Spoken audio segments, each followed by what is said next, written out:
Which has more caffeine in it? Light roast coffee or dark roast coffee? So a lot of people seem to think that dark roast coffee has more caffeine in it. It's darker. Like if you grind it for longer, you'll have more intense coffee, so there'll be more caffeine in it.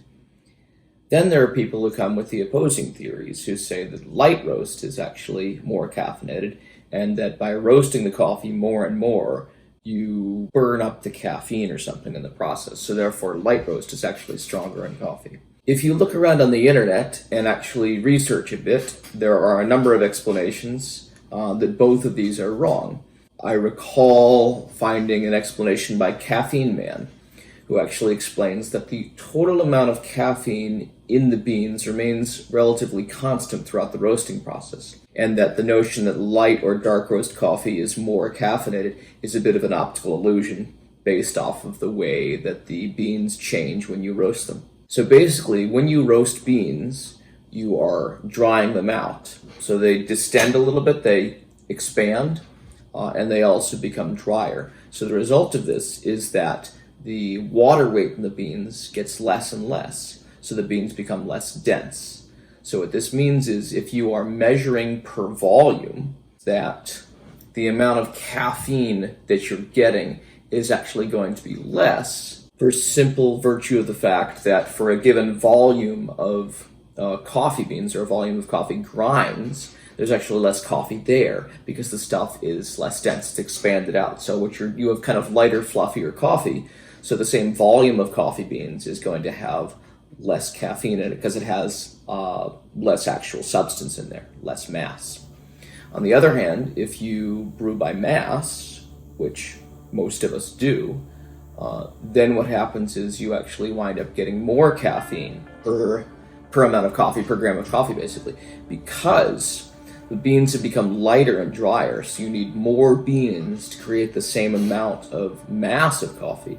The result of this is that you're getting more caffeine in there. Another way to think about this is that as you continue to roast the beans, what evaporates is the water rate, and what's left behind is a larger percentage of what's left behind is the caffeine in the beans, the caffeine in the coffee, and it basically winds up more concentrated. So when I heard this explanation online, I was thinking, well, of course, brewing by mass, but who the hell brews by volume? All adults brew by mass, right?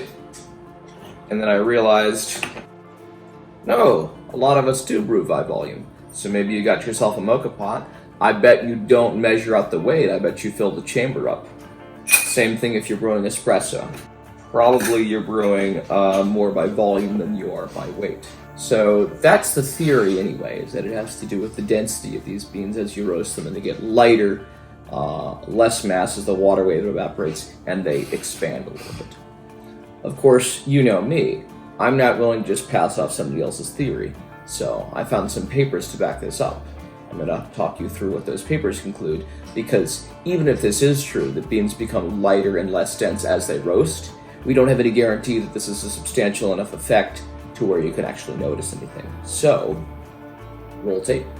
One more point I want to make before we get started.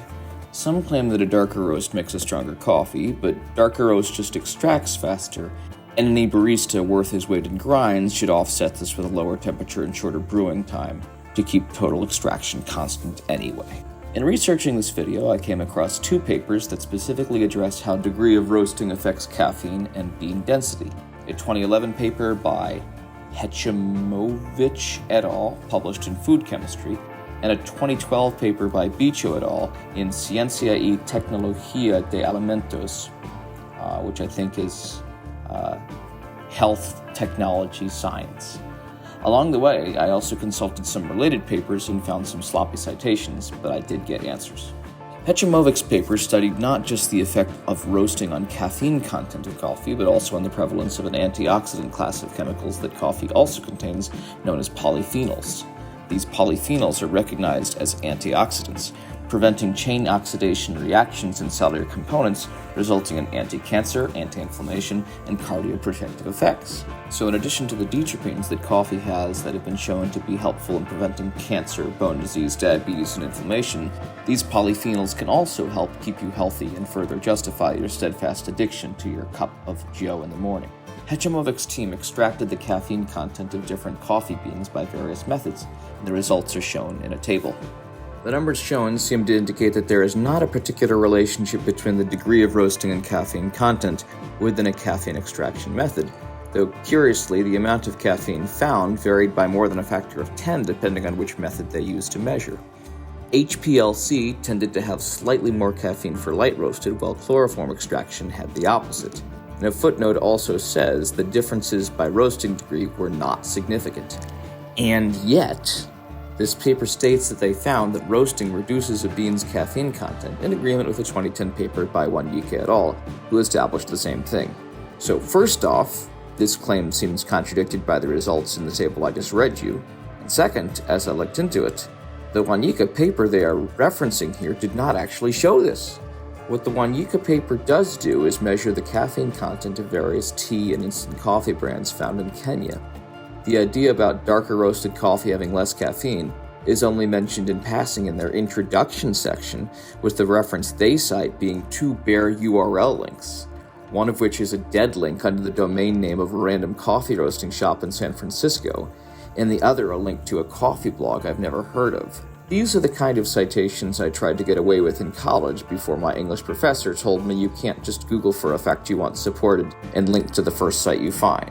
If I can't write an inconsequential freshman English paper this way, I imagine it's frowned upon when you're trying to publish real science. I'm unsure if I should blame a poor grad student who wasn't fact-checked by his supervisor, the Jomo Kenyatta University of Agriculture and Technology, for the quality of their publications, the African Journal of Food Science for poor refereeing, or maybe I'm just being excessively fastidious about the whole thing since it's a throwaway comment in the introduction anyway.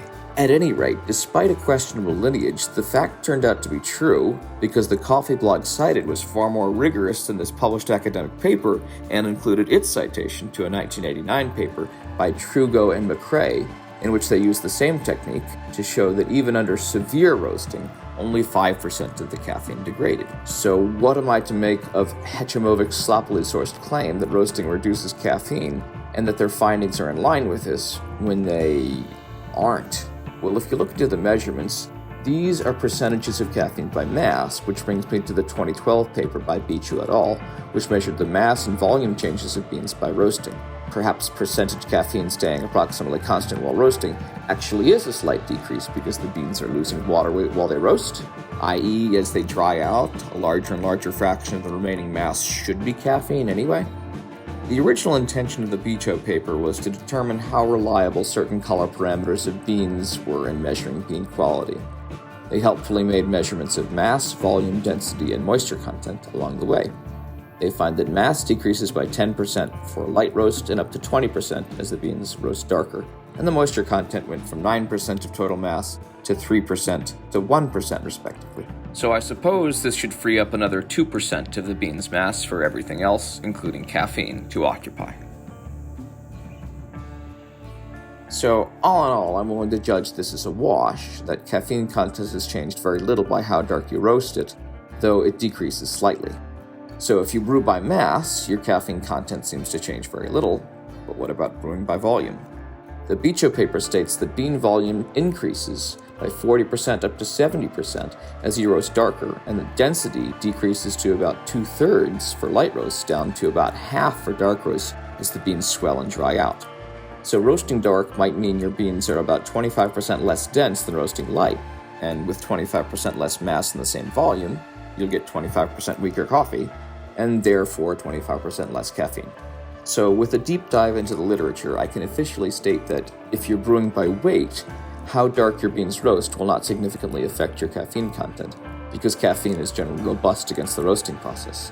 But if you're brewing by volume, your coffee will be less caffeinated simply for the fact that it's going to come out weaker because your brew ratio is less with the less dense beans.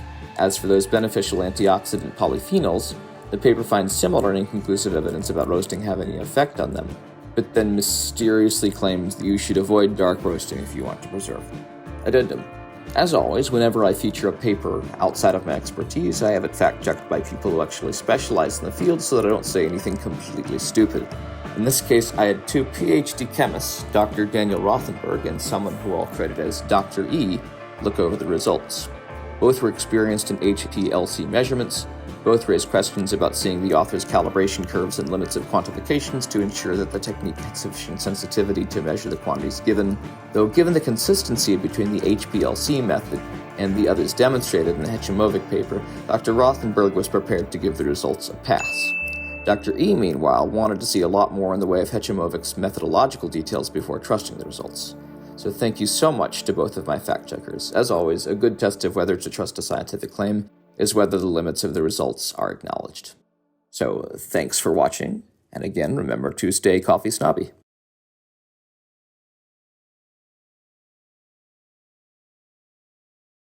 Addendum.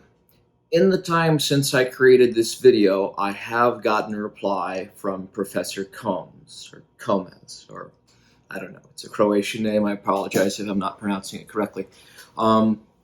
Basically, I had waited 6 weeks to hear back from anybody about this paper because I like to do this as a collaborative process. I want to make sure I get the details right.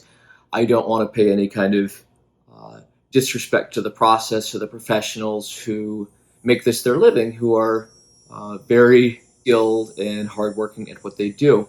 But after 6 weeks, I was like, well, I got to make this video. I guess I'm not going to hear back. I sent another email maybe a few days before, and I did get a reply from Professor Comez right after I put the video out.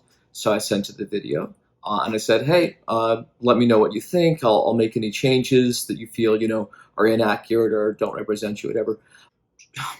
She was not happy with sort of the way that I kind of nitpicked at, one of their sources in an extreme amount of detail, which is definitely not the standard way to review a paper, but I wasn't reviewing the paper. I wasn't doing a referee job. I wasn't talking about the quality of the paper or the institutions or the researchers. I was just trying to fact check this thing about caffeine and light roast versus dark roast.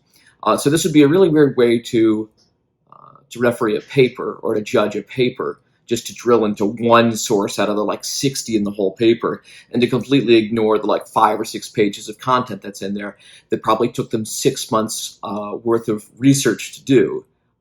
These are, I'm sure, well-read people who know their stuff. So I thought I would just try to fix this.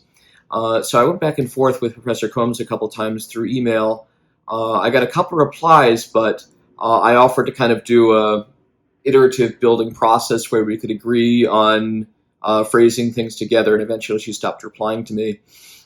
So I figured I would just put this post video and afterwards to include the details that she gave me.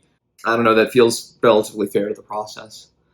So in terms of the calibration and showing the calibration curves and the limit of detection, all that, the wonky stuff that I'm not really an expert in, they did all that.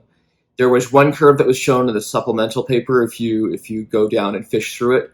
And then the rest of it just wasn't shown because apparently there's a limited amount of space in the food chemistry publication, and I guess they don't expect you to show the methodological details. It's just kind of assumed that you've done it. And Professor Combs says that all the results are validated before they're published anyway. So scratch that off. They by their discussion, have done their background homework. They've done this rigorously. So I want to put that out there. Number 2, the issue about the HPLC technique showing really different amounts of caffeine from the other techniques. Professor Combs says that was just to kind of show that the other techniques don't work as well, that they're not as sensitive to caffeine extraction. They were never meant to be taken as literally for actually using the caffeine detection. The HPLC results were the ones that were meant to be taken literally. So that was another point.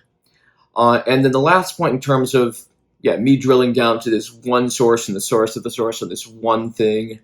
Like I said, it's a very weird way to review a paper, but I did it because I wanted to show everyone how to do a proper fact check, how to drill down to the source of the source, how to get on Google Scholar and pull up the original papers, and how to kind of trace the lineage of a fact, which is I would like if more people in the world could do when they get stuff posted on Facebook or whatever, they read a news article, is they can get drill down to the original source of it.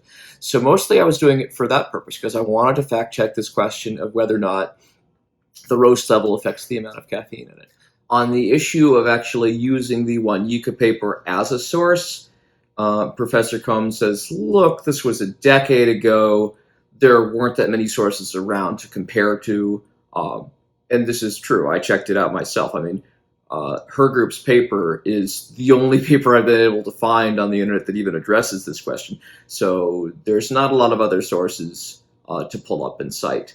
So she kind of makes the argument that you can't really judge a 2011 paper by 2020 standards, 2021 standards, when I have all the time in the world and all the Google Scholar resources and so forth to sit down and like trace each individual thing and find the original source of the original source of the original source. It was not my intention to impugn the integrity or the quality of the researchers, who, like I said, probably spent at least 6 months doing this research, probably another 2 to 3 weeks writing this paper up, getting replies from referees and things like that. So I don't mean to claim that the research wasn't well done or should be questioned, or that these people were not professional researchers who didn't know what they were doing. So I wanted to put that out there. I didn't want to disrespect the work or the scientific profession. I myself, as a published scientist, would be pretty annoyed if somebody sort of did a little nitpicking on one of my papers and then didn't really tell me about it, didn't give me a chance to reply to it. Again, I tried to do that. I tried to reach out to give the team a chance to give their feedback on it. And now that I have this postscript that I'm doing with you right now, is just all the details that were told to me by Professor Combs. So there you go. I hope this is kind of a fair weighing of what I intended to do with this video. My apologies to Professor Combs and her team if the video came off a bit like, I don't know, like critical, or like I was trying to take you guys down or something. That wasn't my intent. My intent is kind of mutual respect as a scientific researcher, and to share these results with the general public.